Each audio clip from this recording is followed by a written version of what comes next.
Hi everyone, welcome to White Noise. My name is Robyn and I am your host today. I am here on a very special day. Well, it's always special when I'm here, I guess, but today is our queer poetry showcase, so let's give some snaps to that. Yeah, very exciting. I've been waiting for this for a while, for a whole year actually, if anyone was wondering. Yeah, we did our first one last year, so this is like our second one or whatever, and it's gonna be amazing. We have 3 local poets here. All of them are queer, if you couldn't guess. And yeah, they're gonna be reading you some stuff, blowing your minds, and probably making you cry a little, or laugh, or like throw up.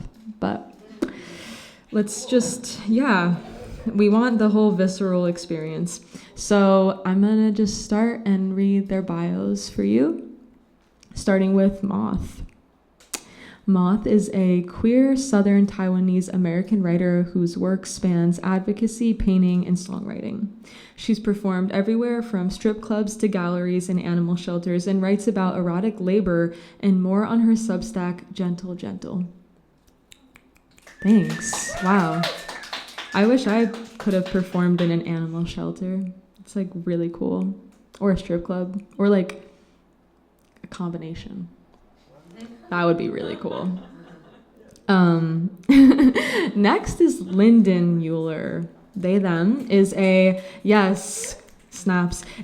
non-binary writer and artist living in the Hudson Valley on stolen, unceded Mohican, Munsee, Lenape, and Shagatoke, I got that right, lands. Their work explores themes of grief, queerness, and chronic illness, and fixates on the unknown. They're currently working on a chapbook called Orchid Body. Thank you, Lyndon. So excited. And then finally, last but not least, is Becky Sue. Becky Sue is a poet. That's pretty cool. It just ends there. A lesbian, a farmer's daughter whose apple has rolled far away from the tree. She is a mother to 2 children and too many animals, as am I. Poetry is her way to heal, to celebrate, to escape. It's her act of defiance, her bridge to humanity, her connection, and her survival. Thank you so much. Those are our readers. I mean, aren't you just shaking in your boots right now? Because I am. And what's even better is that Lyndon and Becky Sue were on our recent podcast, which is so awesome. Our 5th installment of the Night Coffee Sessions podcast here at White Noise. So if you're interested to hear more about Lyndon or Becky after their performances, you can do so there. I mean, we talked for quite some time about many things, not just writing. We talked about mushrooms. We talked about, well, you know what? You're just going to have to check it out and find out. So I was going to read you a poem, but I think I'm going to skip it because you know what? This is their stage and Fernando Pessoa can wait because he got this whole book, right? They got this stage right now. So we're going to give it up to them and we're going to start with Moth. So welcome to the stage.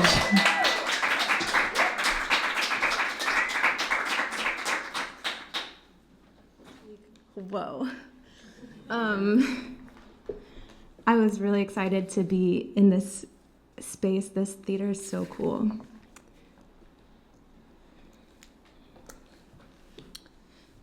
All right. When Robyn invited me to be here, I wanted to read, but I haven't written poetry in a while. And I wasn't planning on reading any poetry tonight, but I wrote something this weekend, so I'm going to share that with you.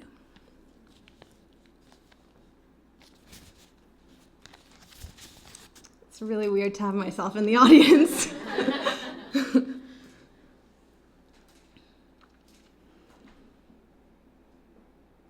Bills. I say, the pleasure is mine, then make it so. Toothy desire, open mouth. When Trump went back to bed inside the Capitol, men came in the club gnarling, all teeth of one. mouths closed like a fact, holding bills, made real by autographs of dead politicians. Under fluorescent lights inside the Capitol, we danced topless, mouths open like a law. When I went back to bed inside the club, women came into the Capitol, gnarling, all teeth of want, mouths closed like a fact holding bills, asking to be real by autographs of living politicians, climbing leather legislative office chairs, catching bream in fishnets. Chiefs of staff say, the pleasure is mine. Naked I coax, open but don't bite, as we ask for mercy from police violence. Faux leather, black, pink, rhinestone, fishnet, bream, bold body, bring back, bam. What am I trying to say here? Sleep girl, girl of a whirl, of a girl of a girl. We bring bills to be signed, to be co-signed. We ask for our siblings. We ask for cops to stop assaulting, to stop the violence. Did I say Capitol? I meant the club. I meant Capitol, bills. Dressed up in a lipstick question, we ask politely for dinner, for rent, for the right to open mouths. We ask for co-signs and co-sponsors on bills for mercy at the Capitol. New York Penal Law 245, public lewdness. Topless female breast exposure above the areola in public is legal, provided it's 1, non-commercial, for private use only, 2, non-lewd, no sexual intent. Is it lewd if the pleasure is mine? Am I a body without pleasure? Do my breasts make the pleasure a crime? If I perform, then it's fine as long as there is no pleasure. And that's up to police to measure. Okay. That's it of that. Yeah, I didn't know when it was going to end either.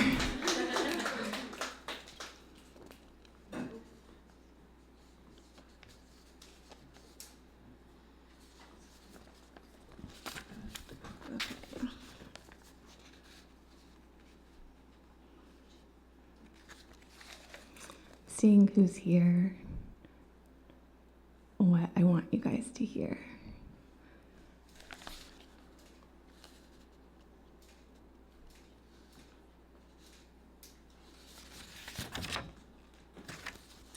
Okay.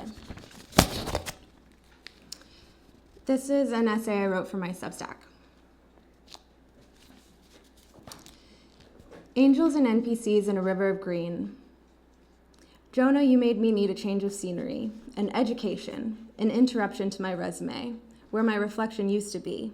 Blue light pixel steak lunch, shadows interrupted with LEDs. At 6:06 on Friday, your smiling face invades the Signal group chat. It's a screenshot of an Instagram story circulating the sex worker channels, a collage of warnings digitally pasted amongst details of your ID. There's a crop of your LinkedIn profile, matching where you told me you worked. Multiple stories of trust, won and broken. Working with police to close down locations, will screen. Will come and have a session, but is working with police. 2023. And I can confirm previous review. He was a regular for years before he started working with police. Your full name, Jonah Larkin, and job listed on LinkedIn. He will verify and use references to get in. Don't make the mistake I did. I think about the conversation we had last spring. Your solid 50-ish-year-old body relaxed in a crispy white button-down shirt, leaning against the resined wooden bar in the club. You're telling me that this, stripping, is exactly what you'd be doing if you were in my position. A young woman, an artist in New York, an unsatisfying response to a broken rule. I've confessed a desire to transition to something else for work while in costume. Luckily, my emotional reactivity in the moment of this mansplanation makes me aware of my error, and I become Annalie again. Smiling and laughing instead of Moth, who lately is perpetually edging rage, on the brink of administering a lecture, instigating confrontation, collapsing in a heap, or crying at any public-facing moment. Her misery is only lucrative when it leads to ruthlessness, and everyone is too tired for that right now. Later, when I am carried through the underground tunnels of New York, back to whatever home I've made for myself on this work trip. I'll slip back into my body, reflecting and unburdening my mind of the psychic filaments and gendered resentments playing out and swirling through the shadows of the underworld that was once my temple. I'll wonder what the underworld would be without shadows and mirrors. The first time. The first time you saw me, I was twirling around a pole, feeling loose and invincible. Not on the main stage, but on the pedestal, installed on the floor next to the bar. Over 5 years in, and I can sense a customer's gaze with my back turned, and from the opposite side of a room, while having a full-blown conversation. A talent, or survival mechanism, I've honed my entire life, and it now, with years of sex work under my belt, transcends civilian understanding. So it was easy to feel yours, even with your body turned away from me, eyes straight ahead, resting on the TV screen above liquor bottles. Easy to feel the loose blanket of your desire, giving you away, the scent of hunger. The second time. They switched the mirror that used to be behind the main stage for a gigantic TV. They changed it without asking any of the dancers about our opinion. Now the customers watch me undress on a canvas of digital ads for the $15 lunch special and VIP packages. I watch a steak lunch in pixels and blue light behind me while I'm shifting my weight from one toe to the other. I'm popular today, and the second time you see me, I'm walking a customer off the floor to VIP. A critical moment in the sales funnel, about to close and secure the funds for the sparkling new luxury sublet in Clinton Hill I rented for the week in order to work. As I leave, one of the hosts tracks me down and hands me a slippery, starched $100 bill. It's from you. I interpret the gesture as a flex of authority, a sign of someone willing to play the long game, a potential whale. The third time. You bring up a story about your mechanic in Astoria just so you can tell me that he calls you Mr. Larkin Lamborghini. I'm bored by your story and lack of subtlety, but I've sat through far more dreadful monologues for much less money. You're getting a massage from Raya, a tall and animated Sagittarius topped with a synthetic mahogany shoulder-length bob with bangs, the sheen of which matches the texture of her character here, a blend of artifice with nothing to grip. You ask if we want anything, a water, and tease Raya for her accent when asking for Perrier, which comes out Perrier. The teasing takes me back to memories I have of my dad snickering at my mom every time she'd say sandwich instead of sandwich. The attention of a charismatic man, a massively inflated currency everywhere except here, infused with a touch of humiliation. The difference between my mother and me is Mom never got paid for playing along. Sometime. You order another vodka martini from Steph, occasionally taking swigs of the Bud Light bottle next to your wallet and phone, which you often leave on your trips to the bathroom. Steph pays more attention to you than the other bartenders and makes your martinis cold enough that the walls of your glass frost in the moments between the pour and the serve. She tells me and Raya you're a real man because your martinis are straight vodka and you drink them quickly. But obviously she's talking to you. That's the kind of line guys come here for. That's it from that one. Thank you. Do I have time for a little bit more of something else? Okay. Are we timing it? Because I can't see my screen. Okay. I haven't read this one yet, and I wasn't really planning on doing this in a reading, but the other day I was talking to my friend who I've been friends with from when I was in middle school, and he said that his brother had just sent a link to this essay to their brother group chat and was like, it's a crazy world, isn't it? He was like, what do you mean? It's this essay I wrote called Erotic Labor. And I guess when I started being out about this work, I was nervous, but I was at a point where it mattered a lot less to me what people thought of me, and the opportunities I might not have were probably opportunities that I didn't really want or need at this point. But I didn't really think about how it would feel to have the judgment of people that I grew up with. And yeah, that's strange because I'm not super connected to communities that I used to be a part of. But this friend is kind of like a brother to me, and his older brothers, they're not brothers to me, but they're in that realm of closeness.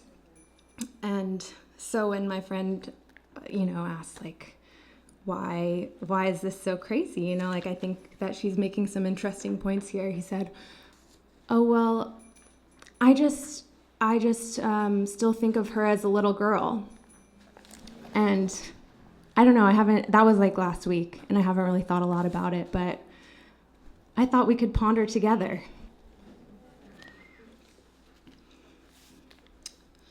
This was right after Anora came out and everybody was talking about it. I've wanted to share my thoughts on this issue with you all for some time, but every time I feel the impulse, I get flooded with all the things that need to be said, and I haven't known where to start. The personal, my adventures and mishaps, juicy stories of life in the club and beyond, the cultivation of seduction. I know these things intrigue a society caught in a state of arrested sexual development, where unmet needs for intimacy are at an all-time high. I'm also tempted to join the public discourse around Anora, to say that yes, the club scenes were realistic, but her naivete, not. Any dancer knows that every shift you enter into a mutual performance, you're likely to be promised the world on a platter. And part of the job is flushing that endless stream of false promises right down the drain with your post-shift shower. For me, starting there feels premature. Dessert before dinner, if you will. So I'll start on the flight home from vacation abroad this winter, settled into my tiny seat and coach, watching the lit matte surface of the screen mounted to the reclined chair in front of me. As writer, humorist, and trash collector, David Sedaris tells me his top tips on storytelling via masterclass. He is a world-renowned author who has made garbage collecting in his neighborhood his full-time, unpaid job. He takes pleasure in this role for two reasons that resonate with me. First, trash collecting is an essential function of society, and he is both willing and equipped to do it.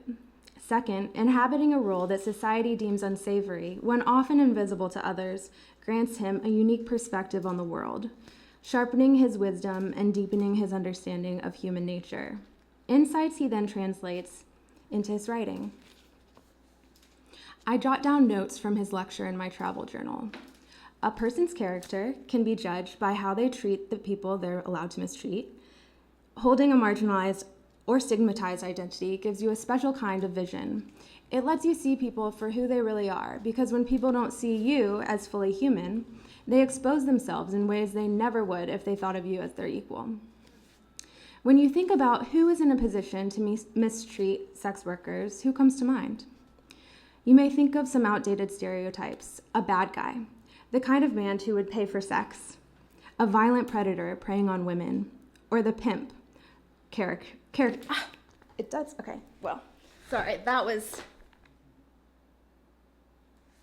more unhelpful than helpful.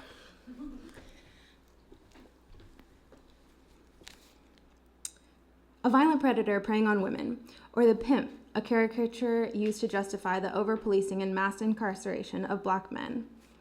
What I've learned from having the vision of people described by Sedaris is that the greatest perpetrators of harm towards sex workers aren't clients.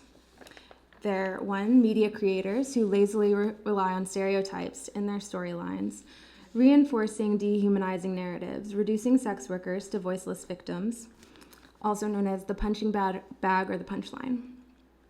Two, people outside the industry, we call them civilians, who uncritically regurgitate harmful tropes from the media and accept misogyny without question when it's directed at those in erotic labor.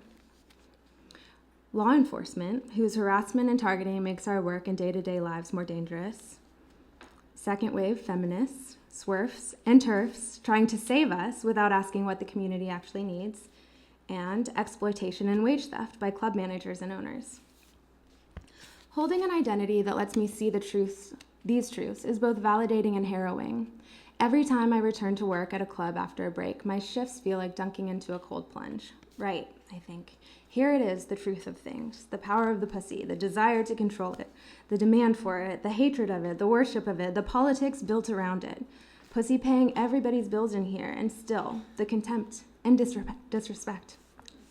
So, before I share my take on Honora, before I get into the facts and figures and laws that challenge the human rights of sex workers, I wanted to zoom out. Because understanding where sex worker rights stand is key to understanding where society stands on women. People often use protection as an excuse, women and gender. People often use protection as an excuse to police gender, sexuality, and behavior. As early as elementary school, I remember being required, along with all the girls, to stay behind after morning assembly while the boys were dismissed to start classes, so our outfits could be inspected for modesty. We were instructed to lift our arms toward the ceiling while a teacher checked whether our midriffs were exposed, then to place our hands at our sides to ensure our shorts or skirts extended past our fingertips, covering enough of our legs. This administrative harassment persisted until I left the school system. Their misguided attempts to protect us from objectification only made them guilty of it.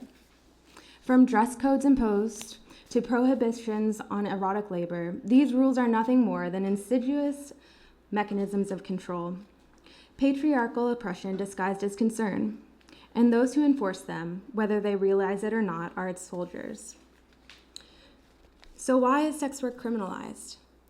The term sex work was coined by Carol Lee and is defined by Amnesty International as the exchange of sexual services involving sexual acts between consenting adults. I prefer the term erotic labor because, like Thought Scholar, I find it more inclusive.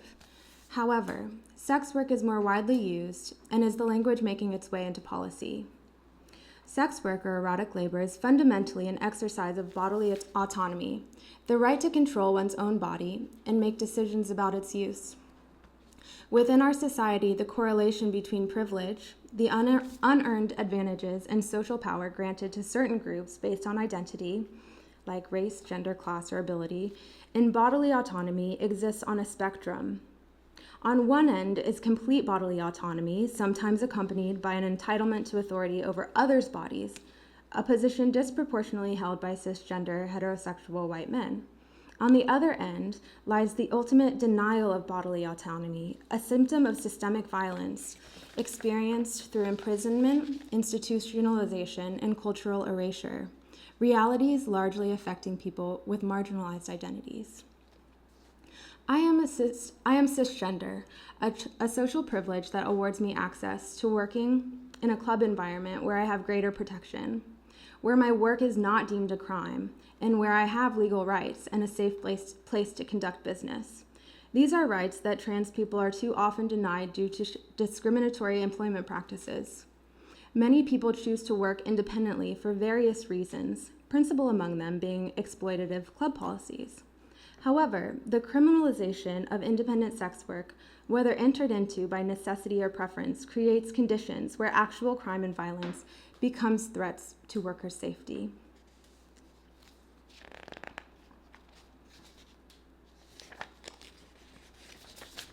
Okay, I'm going to skip ahead, and you guys can read the rest of this on my Substack, if you want. So, blah, blah, blah, it's a crime, it shouldn't be. Marriage.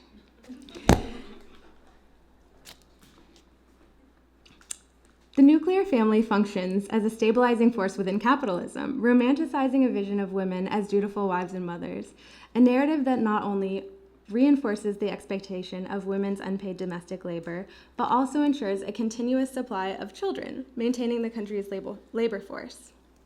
Not long ago, marriage functioned as a legal arrangement in which feminized labor, domestic, erotic, and reproductive, was contracted to a single man. The extent of this entitlement is made explicit in the legal history of marital rape. Although spousal rape is now illegal in every state, this has only been the case since 1993. Until 1976, every state had a marital exemption law that allowed husbands to rape their wives without legal consequence. A clear example of how the law has historically positioned women's bodies as property within marriage. Even today, some states continue to treat marital rape as a lesser offense, exposing the view that marital sex is a contractual obligation rather than an act of mutual consent. Viewed through this lens, where both club work and marriage can be understood as legalized frameworks for erotic labor, it becomes clear why sex workers advocate for full decriminalization rather than legalization. We want full decriminalization, which would allow individuals to negotiate the terms of their labor directly and provide true bodily autonomy. Okay, this is the last bit. Bringing it home to our queer community. Solidarity between the sex worker and queer trans communities is one of the most powerful aspects of existing in this space. We know love, we know resilience, and we know how to find joy despite adversity. We make up a large portion of the sex work industry and are subjected to the same forces of criminalization, police violence, and stigma. The same moral panic that frames queer identities as a threat to social order is weaponized against sex workers, reinforcing cycles under the guise of protecting societal norms. Yet what mainstream society has yet to recognize is that trans, queer, and sex worker-led organizations have developed some of the most powerful modes of mutual aid, respect, and community support. For example, tonight. And that's all I have for you. Thank you so much for having me. That was wonderful. I wasn't expecting the essays, but I was so pleasantly surprised. That takes a lot of talent to actually sit and think about something and write it down. I mean, I feel like when I'm writing poetry, I'm just like, blah, blah, blah, blah, blah, blah, blah. I'm not like, what are the moral implications? I don't know, but that was wonderful. Thank you so much for sharing. And thank you for your perspective on this too. Did not fall on deaf ears. Next up, we have Lyndon. Welcome to the stage.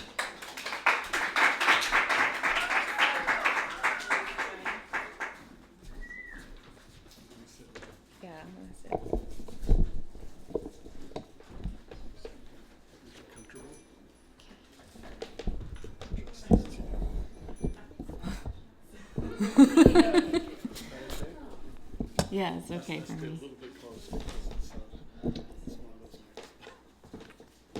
How's that? Great. Hi guys. Thank you all for coming. Thank you, Moth, for that beautiful reading. It was incredible. I'm going to start off with some breakup poems because it wouldn't be Pride Month without them. Some context of these is that I came out later in life. I was in my early 30s and had just been very sick, in and out of the hospital a lot. And most of what I write is about confrontation with the body from the perspective of someone who has chronic illness and an illness that can become life-threatening at any time. And after surviving a pretty big scare in 2019, I felt like I was living on bonus time. And I promised myself I would start expressing more fully, which led to a kind of peeling back of these layers. And these poems are from that time in my life. They look at the feeling of loving someone deeply and for a long time, and also trace the contours of reckoning with my own queerness and what it means to pursue a queer life. So this one's called Breakup Poem. I also have like a lot of short poems, so just gonna roll right through them. Breakup Poem. Gravel crunches beneath us, and you endure the misfortune of a felled acorn. Right place, right time, or wrong place, wrong time. Twig unfastened from scaly beret, too heavy to hold, too heavy to wait for you to pass through. You thought it was a good omen, tree medicine and a sign of growth to come. We've been fighting, not the frustrating bickering, but the big unknown that only the trees know. I wish we were lichen or tree beetles or mycelia. I wish we could know. I wish we could be in two places at once, eavesdropping on the canopy and tending to rotted roots.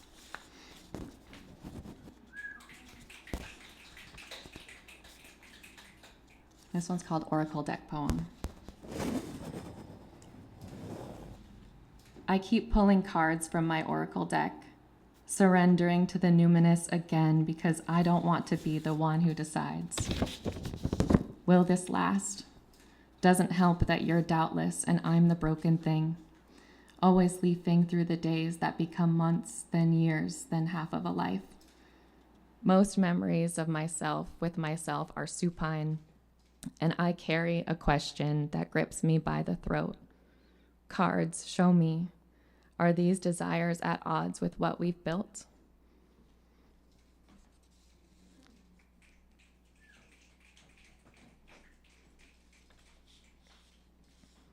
This one's called Couples Therapy. I can feel your imprint. The edges are rough and changing like hurricane winds. Moving around you is hard enough, but walking into you can make a rebound and remake a boundary. Today is the first time I imagined your edges in green. They softened. I am getting closer to the core of a moving thing, a body that rises and falls, grief thick as smog in your lungs.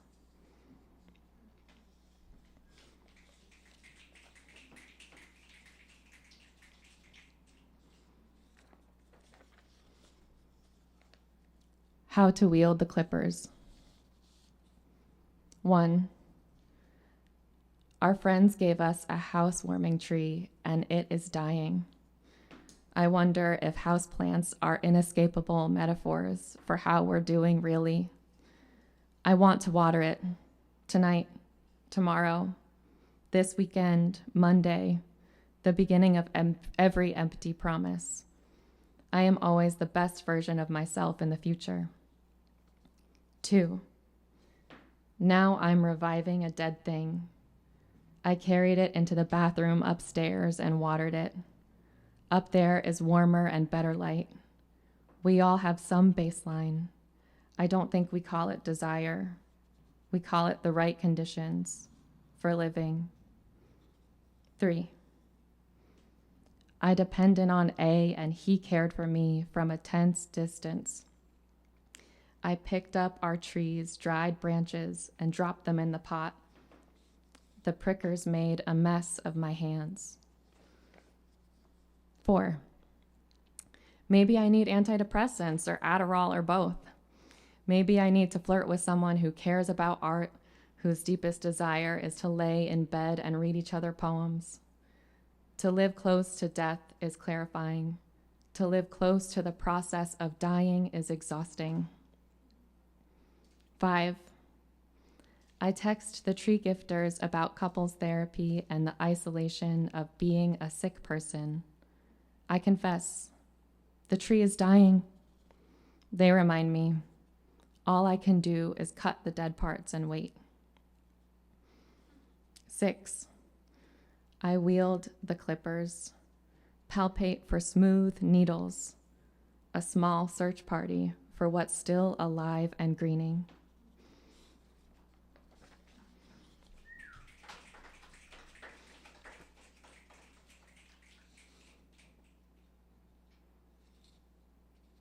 Trying to decide if I should read this poem about chronic illness or just skip to the love poems. Okay. Such a sunny topic. So this poem deals with confrontation of mortality and like a kind of inheritance, both corporeal and also emotional, and sort of reckons with how the heart body deals when the somatic body malfunctions, and also just sort of reckons with what to make of autoimmune disease when the body is attacking itself. It's called Inheritance. Start by outgrowing the space God thought you should have, routing minerals from the mother, your mother, her minerals, foreign body, your body, unmoored, the smoke, her smoke, cell and cell. Remember which body is yours. Staying smooth is your only job. Turn pleasure into a body with this blueprint. Sponsor eyelashes, thicken spine, grief tunnel, the windshield, her head, no seatbelt. The accident, aftermath, is where you were born. A longing. How do you come from wreckage? How do you change her 29 or your 29? Something you did or didn't do, something she did or didn't do, to trick entrails into believing its own cells are sinful, are invaders. Forget and numbed, turn away from the wreckage, your cells, her joy and joy and joy. And you forgot you were born in a hospital. She works in a hospital. You've never liked that place until you stayed for months, and then it felt like her body, your body, safe and foreboding at the same time.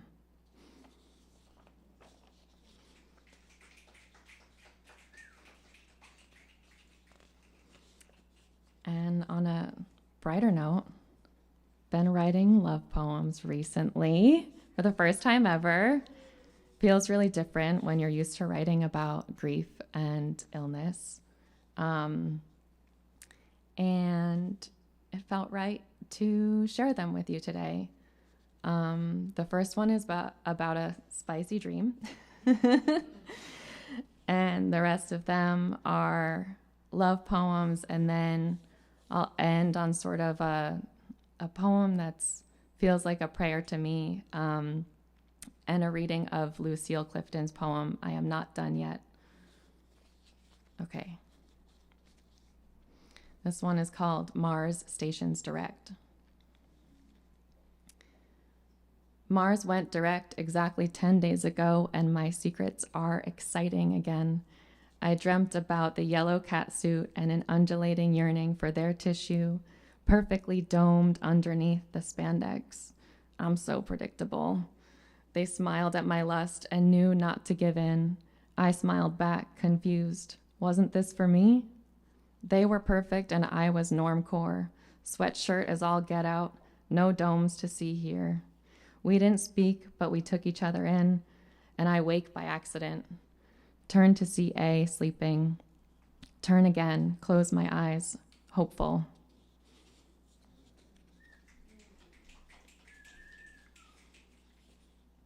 This one's called Vistas. It's early May, and neither of us know yet. You and I are making a story with what remains. It's getting dark, and inside the light is soupy and purple. I keep words like living and bodies and unknowable, and you push dark, tight curls away from your face. Keep the word her and cross out the rest. Reveal more freckles. lashes thick as a forest teasing. The etymology of window is breath door, and what a metaphor for eyes, yours. And I, looking, was formless and small.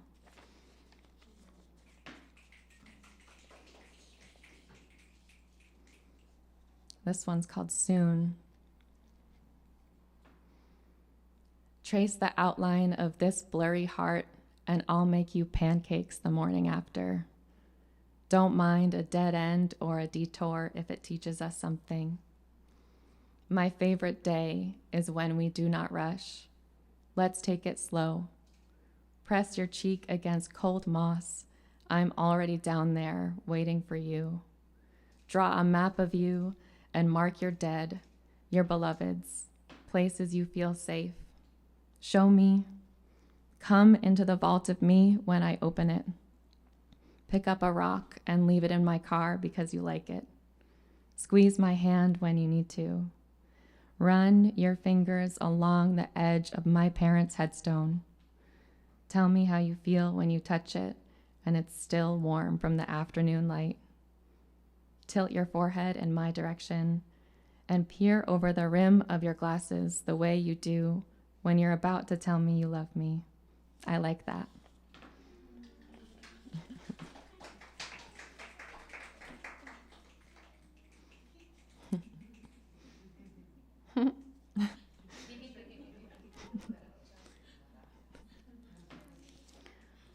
This is the last one I've got for you guys. It feels more of like full spectrum of all the things that I've read about today.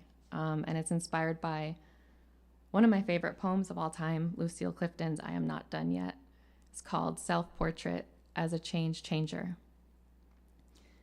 Even tides are predictable, down to the minute, proof of the moon's invisible pull. It's thrilling, glimpsing the inevitable, the unseen. Meanwhile, I am fumbling. I gather evidence, make charts, track cycles, moods, emotions, search for clues, recognize patterns, save pieces. Who I knew was never who I was. I am haunted by could have beens, could still be's. The electricity of my body dulled by grief. The willow tree wasn't always tall. Remember, not all growth is visible. When the Luna moth grows its wings, it loses its mouth. Remember, there is a cost. The cicada leaves its shell behind. Remember, most growth is also death. Can I read you Lucille Clifton's poem that it's based on? Okay, great.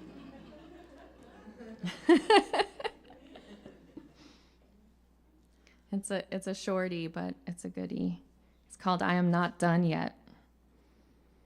As possible as yeast, as imminent as bread, a collection of safe habits, a collection of cares, less certain than I seem, more certain than I was, a changed changer. I continue to continue. Where I have been most of my lives is where I'm going. Love, Lucille. Thank you all. That was so wonderful. I love how your smile kept growing as you read. That was really beautiful. And yeah, the one about the houseplant really hit me. Too many houseplants have killed. But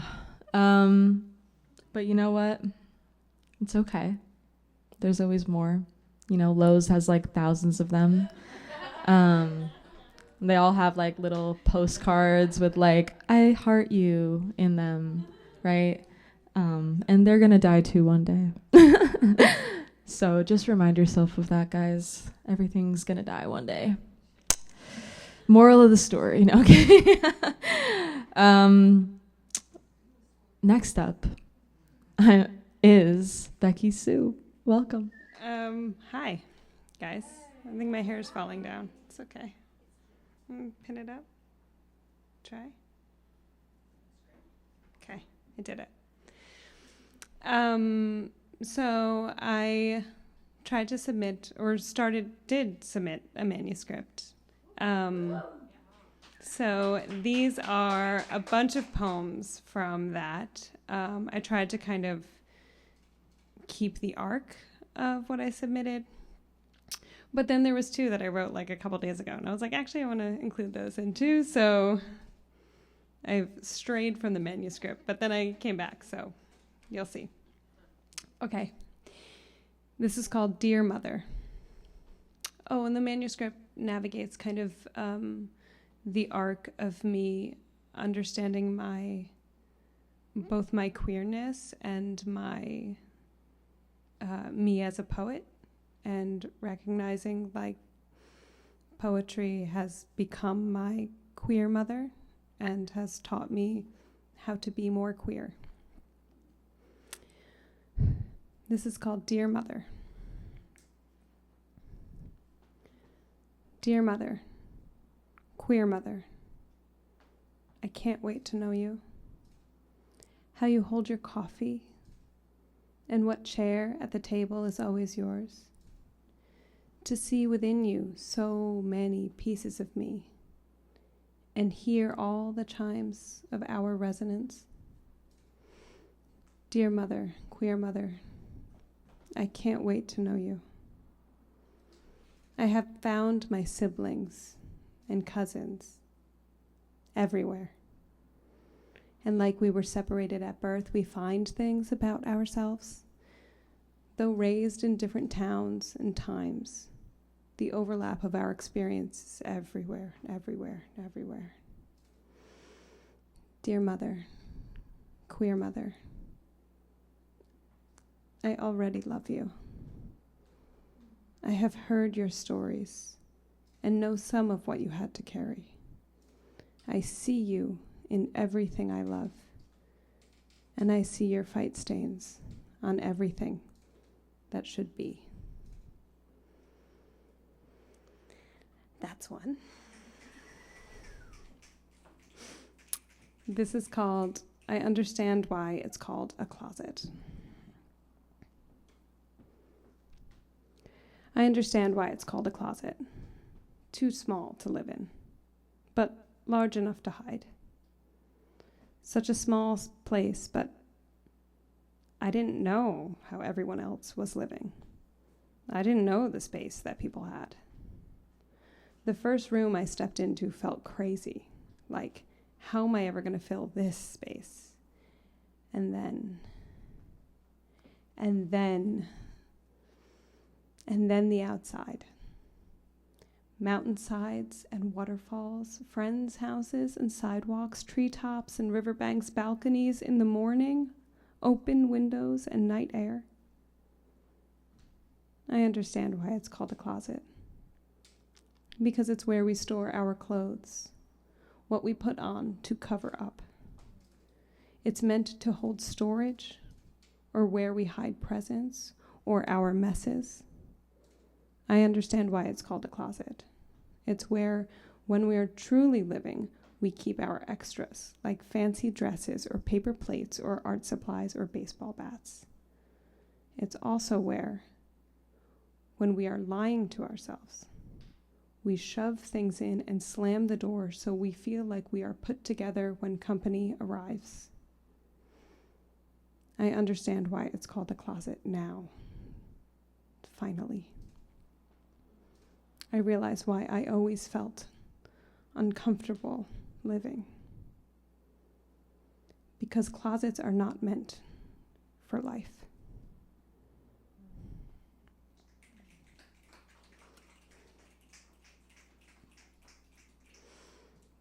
This one is called Everything Was True for a Moment.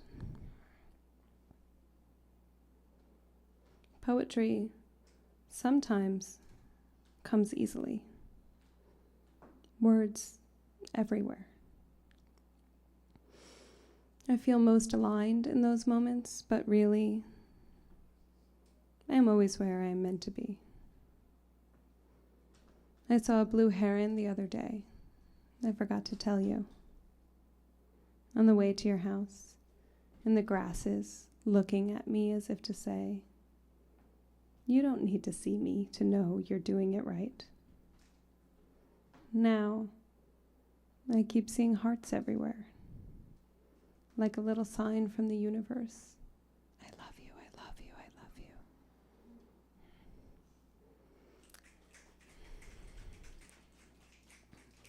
This one is called I Forgot How Sweet Time Is.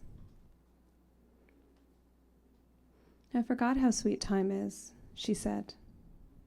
Fall mornings in the cross breeze, my muscles slowly softening, easing into the deep exhale of the earth, finding for the first time the calm in the harvest. The hours feel soft now, my soul able to stretch into days, weekends, a whole new season. I forgot how sweet time is, she said, closing her eyes, enjoying our breakfast picked together. And I, so elated to finally agree. I never knew how sweet time could be.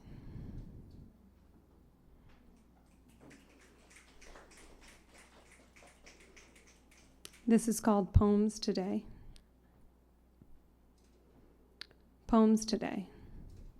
Some about trees, some about closets. I think of the colors of the leaves and how sometimes farmers put things in darkness to take away their color. So many metaphors.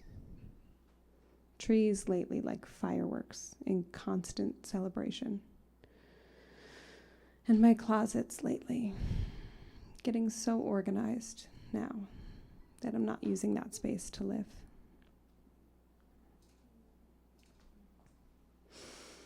This is called I'm So Surprised.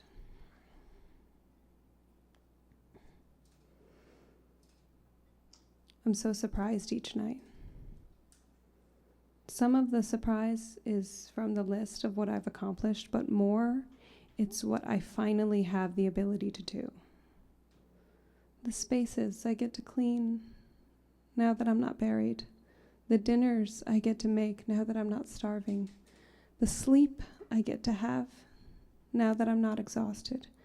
The care I get to have now that I'm not wounded. The mom I get to be. The mom I get to be. The mom I get to be. The love I get to share now that I understand how to love myself. I'm so surprised each night with this ease that I have worked so hard for.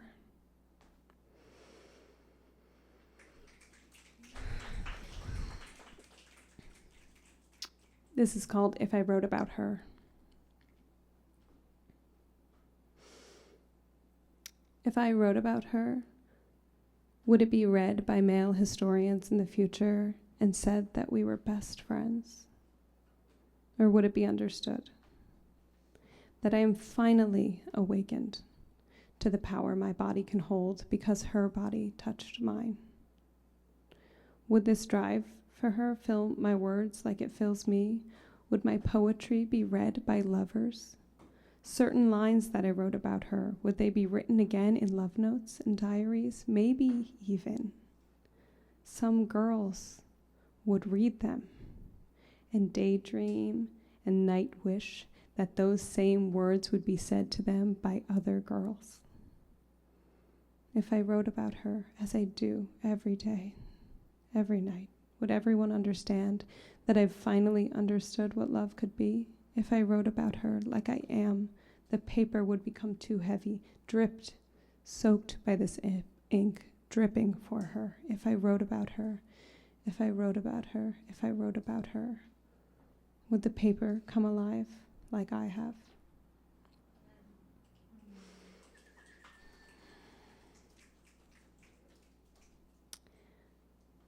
This is called Lungs Cradle the Heart.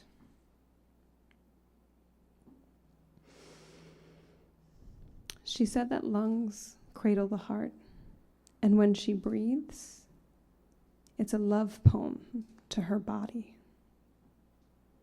She said that a sentence that makes me breathe into myself with new awareness of the poems in my chest.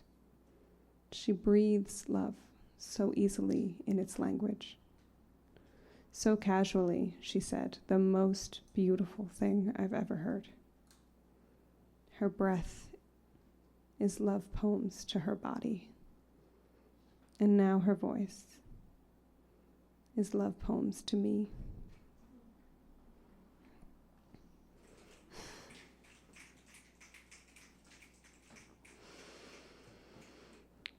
This is called Daydream. I haven't written in almost 2 weeks. I've been painting and rearranging and cleaning. You can love houses for their potential, but sometimes, just like with people, you get lost in that perspective, thinking their potential is already here. Lately, with each brushstroke and picture hung, each path mowed and ivy grown for the porch, I'm emerging into my past daydream.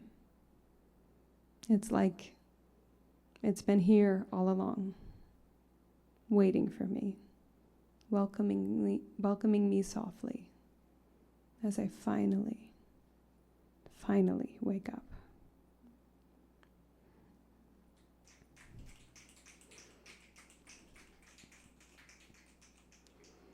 This is called Morning Coffee. I make my coffee with some sweetness sometimes, and a little cinnamon, just like you. It pairs so lovely with my star anise and hint of cream. The way we mix, so rich and warm, and full of that soaking into life kind of celebration.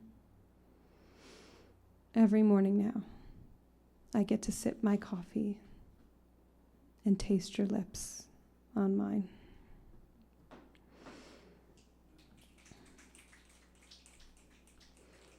This is called My Herstory.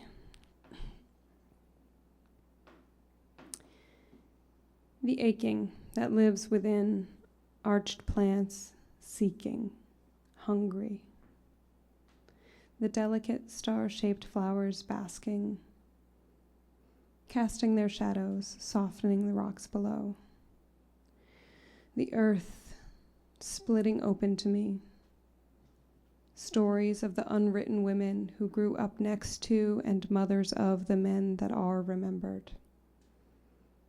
And through the sun's warmth and the earth's hardness, I grow too.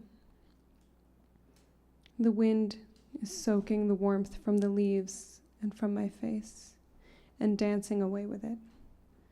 To my jeans, to brush away the hair from her face, to hold her face and howl, "You are known and loved and effortlessly remembered. You are beaming from everything you have ever touched."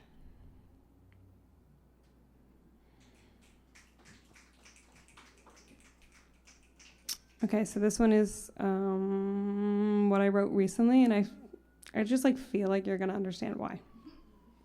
You're gonna get the gist.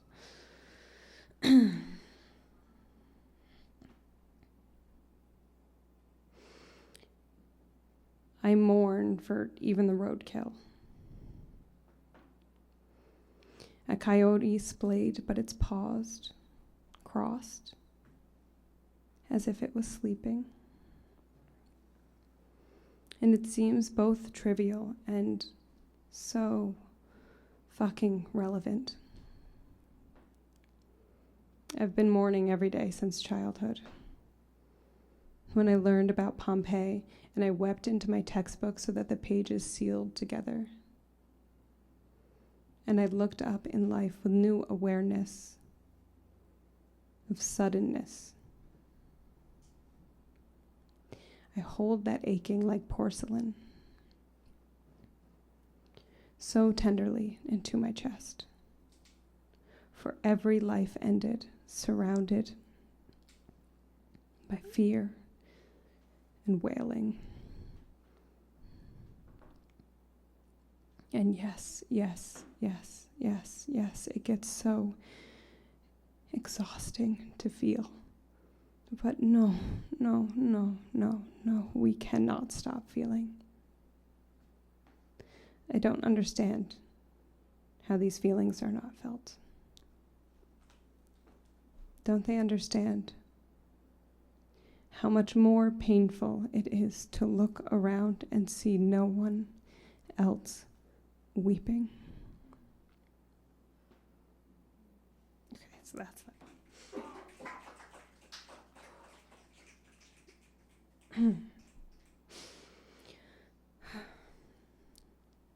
And then my last one is called My Mom is a Poet.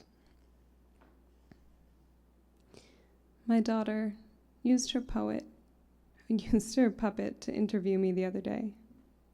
She asked, "What are you known for?" and corrected me after I spoke my list of humor and friendships and good conversation and lover of food. "You're forgetting something, Mama."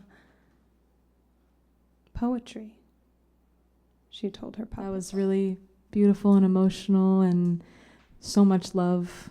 And your poise is, I wish.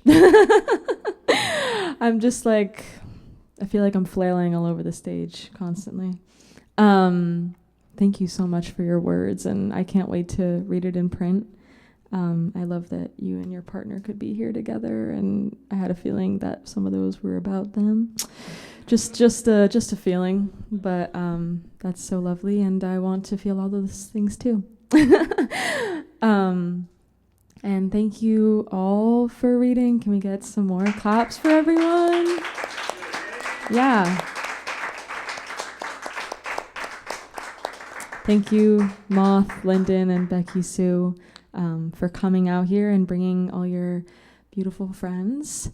This has been so fun, and I also just remembered that this is the 60th White Noise event I've hosted here at Greenkill, so that's really cool. Thanks. And I couldn't think of a better way to spend my 60. Yeah, thanks, David, also for everything you do here. Yeah, come on. We're clapping for David. Yeah, it's such a privilege and an honor to be able to host events here like this, and hold a space for amazing talent in our community, because there's not enough of that. Sorry, I'm getting distracted. There is just, I know there's a lot of spaces out there. I can think of a few off the top of my head, but I appreciate everything that this community does for our creatives, and I'm glad that I can be able to hold the space for, some people sometimes. Yeah, and also Olivia was taking pictures the whole time. She's not just like the paparazzi, though she kind of is. She's like a pro or whatever, and she's gonna be uploading all these afterwards, and I'll share them with you guys for whatever you want to do with them. Just like frame them. That's what I would do. Yeah, what else? Oh, if you guys are thirsty, there is seltzer back there. It's probably like hot by now because it's been out this whole time. But yeah, help yourself to that, and then we're gonna jump right into the open mic list. We got three performers. It's really exciting. And first up is an old regular who is coming back, I guess, for his new debut. Rick Gibbons, welcome to the stage. Well, as I've said to every woman I have biblically known, be prepared to be disappointed. This next song goes out to all the ladies out there, all you beautiful, sexy mamas. They say that behind every successful man is a woman sick of his shit. And this goes out to all the ladies. Let's go. All the ladies. 1, 2, 3, 5. I just wanna suck your dick. I just wanna suck your dick. I just wanna suck your dick. I just wanna suck your D-I-C-K. I just wanna suck your dick. I just wanna suck your dick. I just wanna suck your dick.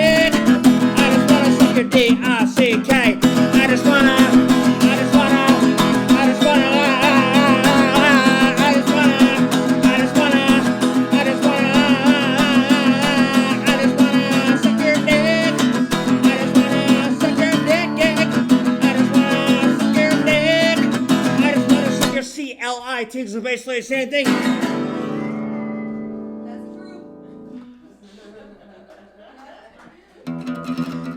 This next one's about food. You know, we need food to survive. You know, food is part of what makes us who we are physically. Everyone has their own favorite types of food.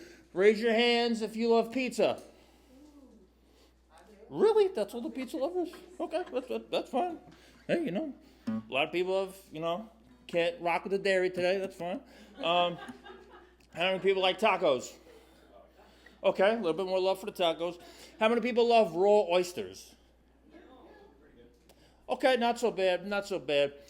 Usually I notice that when I ask that question, raw oysters don't get as much love. And I think the reason for that is because eating raw oysters is basically slurping cum off a fossil.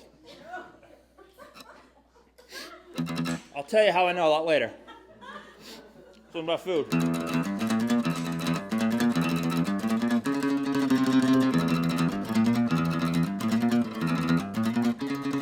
Some people like pizza, some people love sushi, but my favorite thing to eat is the booty. Some people say it's dirty, some people say it's clean. I love it in the end, know what I mean?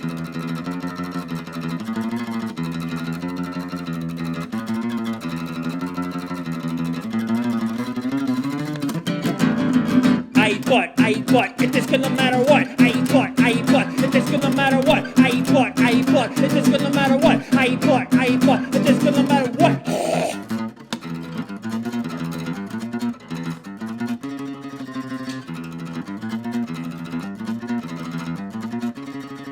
No matter if they're my teacher, no matter if they're my neighbor, I wanna be their special toilet paper. No matter if they're a saint, no matter if they're a sinner, I wanna taste what they had for dinner.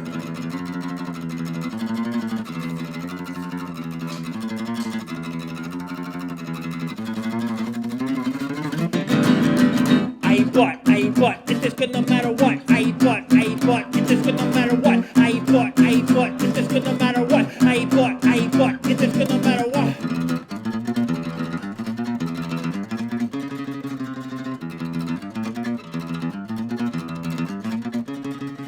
It makes you a god, it makes you immortal when you eat the poopy portal.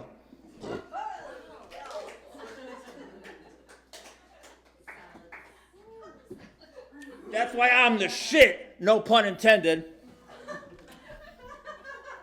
Here's one I fuck up a lot. Why I do this stuff, I don't know. Why I have a joint disease that prevents me from playing bar chords, I don't know. That's why the name of this song is called, I don't know. If you're finding out right now, baby. If ignorance is bliss, it's myself I'd like to kiss. For I am one big stupid jerk who knows nothing. No, I don't. No, I don't. No, I don't. Nothing. No, I don't. No, I don't. No, I don't. Nothing. No, I don't. No, I don't. No, I don't.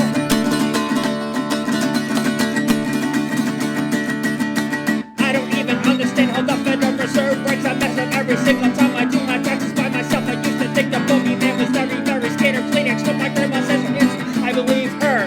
Nothing. No, I don't. No, I don't. No, I don't. Nothing. No, I don't. No,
was a kid, I had a turtle, I named her Mr. Turtle. I threw a cheeseburger in the trash, and then I ate the wrapper fast. And once I spoke my own self fellow holding under my own foot. I think girls want me because I talk about farting.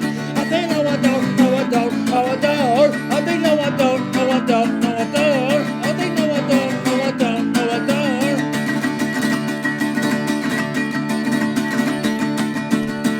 I don't know anything, I wonder how I've lived so long. I don't know anything, I wonder how I'll end the song. I don't know anything, I wonder how I've lived so long. I don't know anything, I wonder how I'll end the song.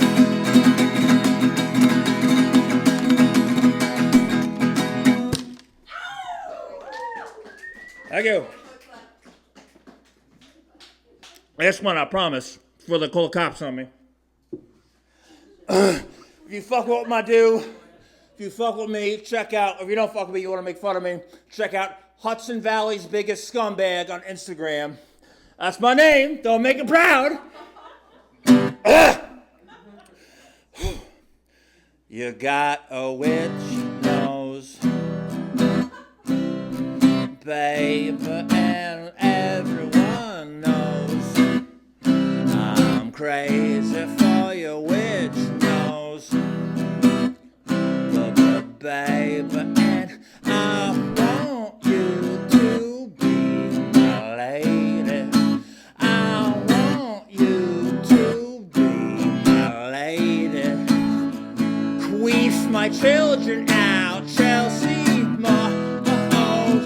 I fell for you at the sight of your nose. Queef my children out, Chelsea. Baby boo, you got a banging nose. You got elfin ears, and you could hear for years. And I want to sniff your rear. And if I want you near, I can't help it if I need you here. Queef my children out, Chelsea. I fell for you at the sight of your nose. Queef my children out, Chelsea.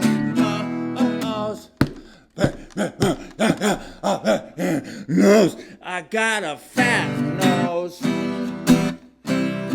babe, and everyone knows I'm crazy for your wish nose, because the nose, the nose, the nose, the nose, the nose, the nose, the nose, the nose.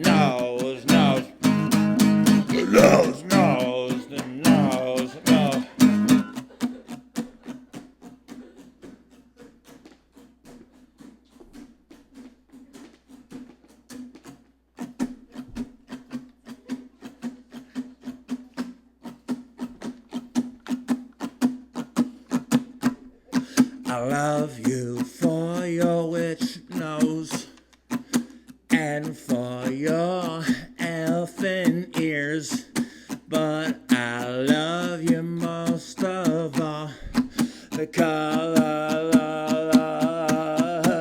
you got diabetes,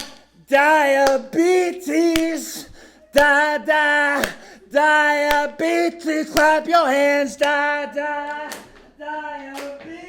Sing my song, motherfuckers.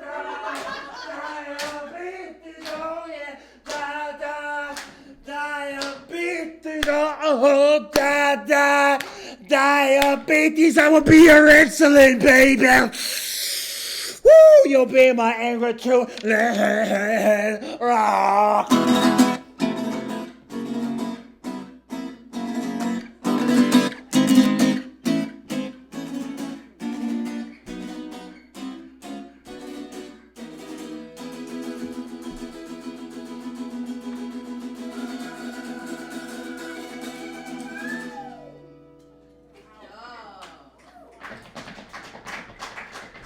Hudson Valley's biggest scumbag, Rick Gibbons, And to answer the question, oh, you beautiful people are thinking, yes, I am single.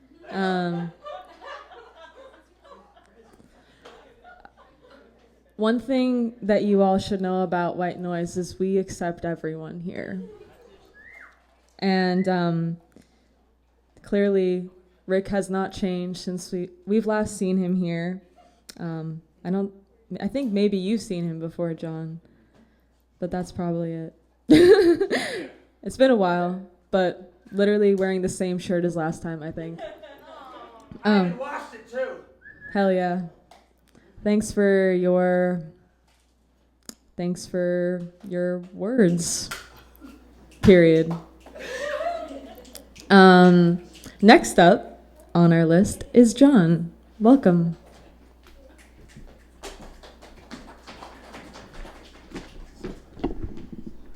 Thank you.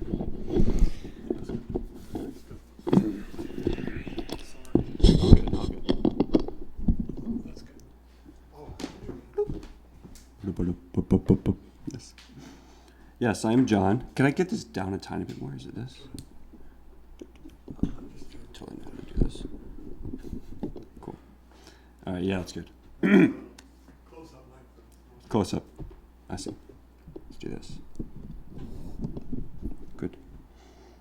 There's chords. It's okay. Yeah, so I'm gonna do some poetry, I guess. Sorry I'm late. I meant to get here on time. I haven't been to one of these in like 6 months or something. It's crazy. The world is fucking crazy. Holy shit. I just want to like hide under a blanket most of the time. It's fucking insane. Anyway. It's nice to have some banality sometimes. Just some like absolute tomfoolery. Because shit gets serious in life on Earth.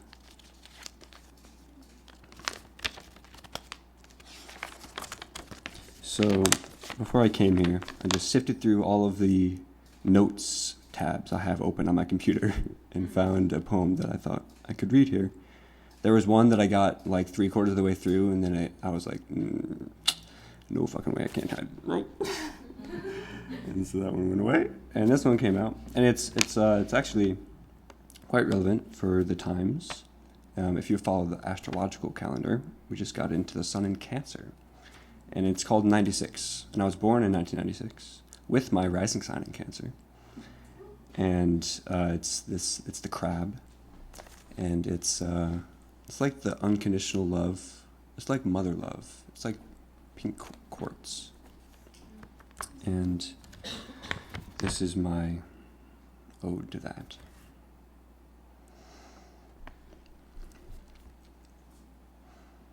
God's light shines indiscriminately upon all. Even the Prince of Darkness knows God's love. Even in the furthest reaches of the darkest shadows, love is here, always. The unconscious is all love. Love is all us. We are all connected. One long living string, vibrating with sound and color and more, always more, infinitely more, always. Death and life together make more. Impossibly, unpredictably, yet fashionably on time, and always in the right line. Reflections of reflections, fractals in the mirrors, nothing left but stardust. Something here, always there. Nonsense everywhere, but in the dictionary. That's gold. And in the end, a little friend with little cause to need them. How erosionist. How else might we be, if not embarrassed? What could be better than shaming one's name? Is it apparent? Is it truths? Is it goods? Yes. This too shall pass by the poorness of the brains. the non-reflective caught and separate again, never to be seen ever again.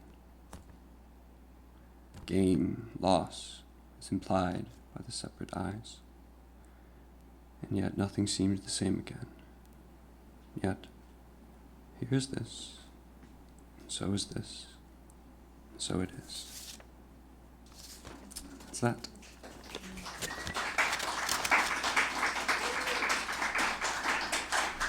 And I'll just put in a little tiny announcement. My book, All the Air in the Room, is out now. It's published. It's in my hands. Oh my God, I love it so much. I can't wait to share it. Hopefully I'll do a show here for it. And yes, thank you all.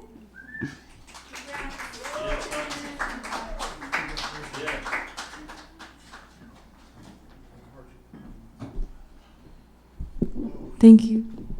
Yeah, I'm short.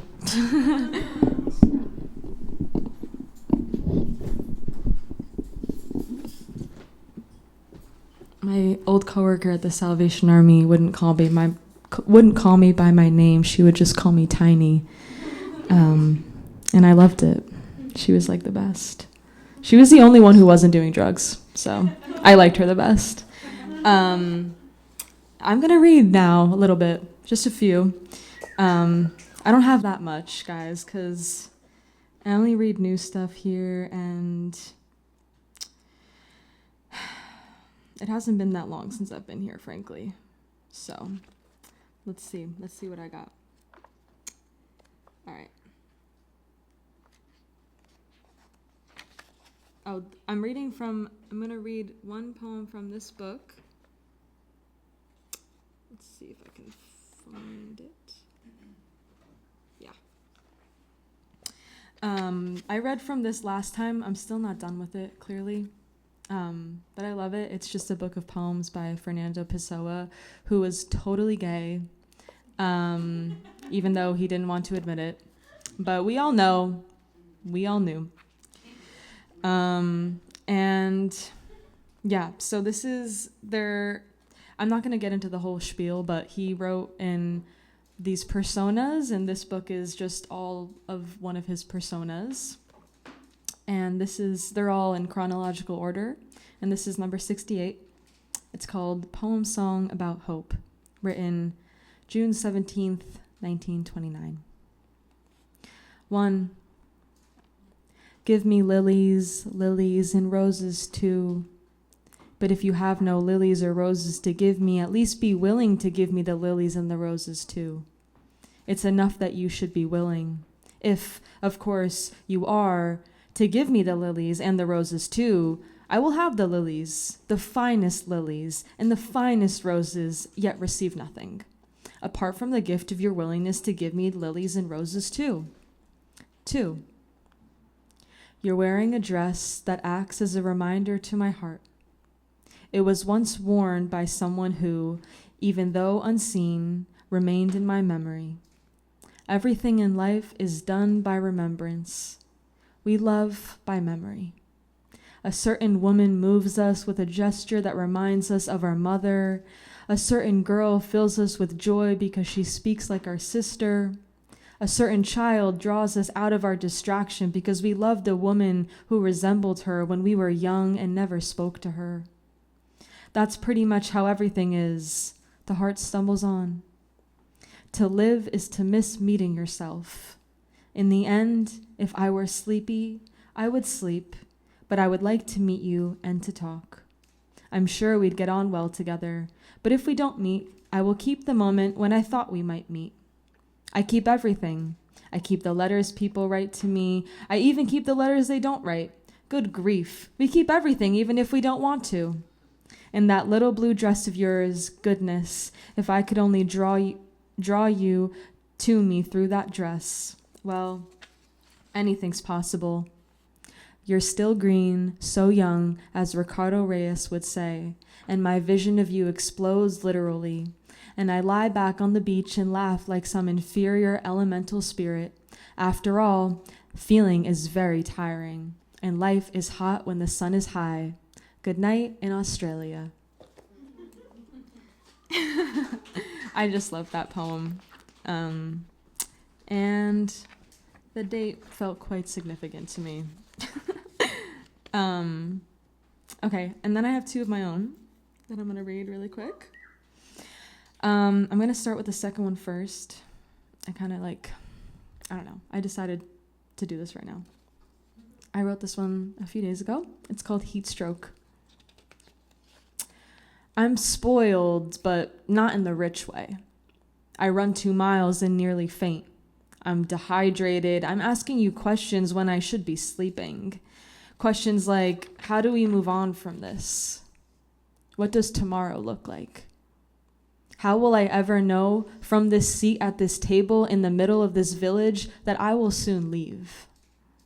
Leave to foreign territory, to a place perhaps where sun lies down on pillows of clouds and takes an eternal rest. Could I join her there, way up in the blue everlasting? Heat stroke can kill you, but so can love. The former tenant died of heartbreak. I wasn't so quick to leave my heart on a live wire. I let it rest in an amniotic pool where it could be still and safe. Comfort and complacency.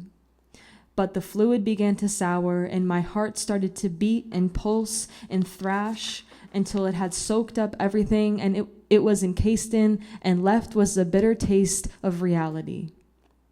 And that brings me to now, sitting on this seat in front of a desk, waiting for the touch of a warm, loving hand. Thanks. Thank you.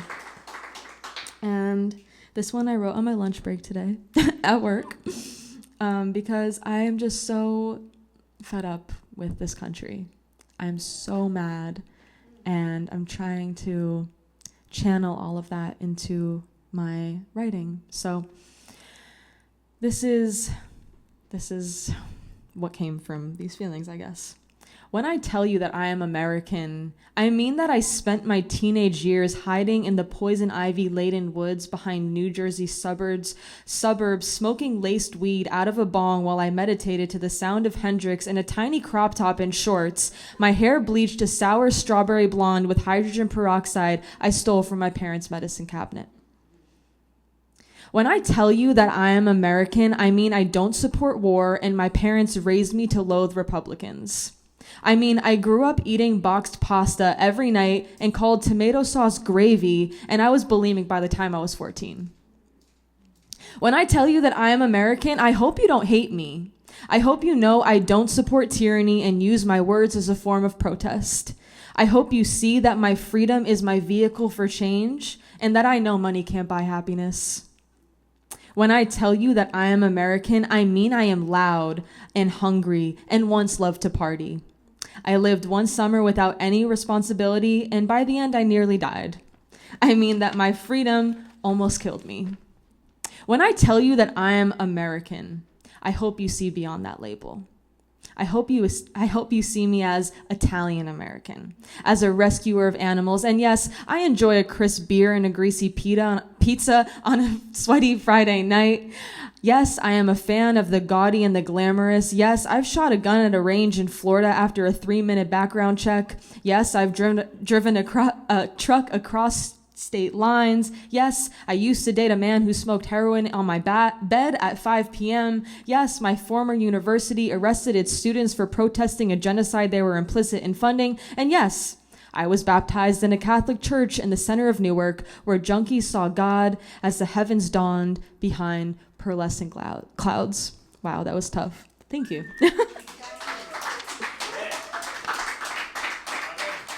Thank you. I clearly did not practice that at all before this. Thanks for putting up with that. Thank you. But yeah, that's all she wrote, guys. Thank you all so much for coming out. This has been such a pleasure. I am so thrilled once again to be holding this space for all you lovely people, like readers and listeners alike. And yeah, our next event is July 14th, I believe. We're having a feature. I don't know if I want to reveal it yet, but maybe I will. All right, I'll say it. It's KD Sims, and they are another local poet around here. And yeah, they're going to be our feature, which is super cool. I'm really psyched for that. And they're going to be on our next podcast. And, you know, it's going to be a joyous occasion, as all these are. So yeah, thank you guys for coming out on this dreadfully hot Monday. I hope you all stay cool, stay hot, and stay gay. Happy Pride.